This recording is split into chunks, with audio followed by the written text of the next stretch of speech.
Himas rehas ulit ang dating pulis na halos 3 dekada ng wanted sa probinsya ng Quezon. Malapalos ang suspect na 2 beses na rin nakatakas sa kulungan.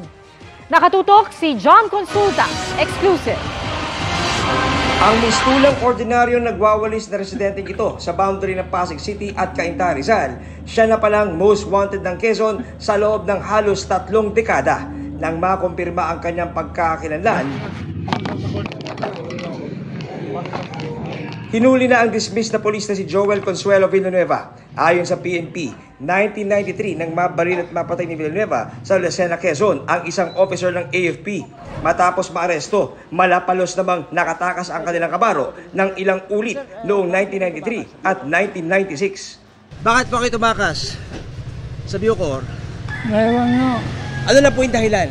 Hindi ko alam. He was a former member of the PNP with the rank of SPO1. Matagal na to, no? Way back in 1991, and he got convicted noong 1995. Although na-aresto natin, again, nakatakas again while undergoing medical examination at orthopedic hospital. Ayon sa anak ng inaresto, hindi Joel ang pangalan ng kanyang ama at wala rin siyang alam na kaso nito. Ano pangalan ng tatay niyo po, ate? Alam ko talaga. Ano po? Francisco yung tatay ko eh.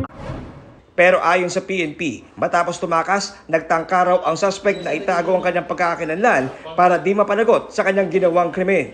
There was an attempt also to change his name, but through our tipsters at saka sa ating pagtyaga na rin ng ating mga operatiba, we were able to establish his identity. Pinag-aaralan na ng pulisya kung sasampahan din ng kaso ang kaanak na pugante dahil sa pagkakanlong sa kanyang 28 taong pagtatago sa batas. Para sa GMA Integrated News, John Consulta, nakatutok 24 oras.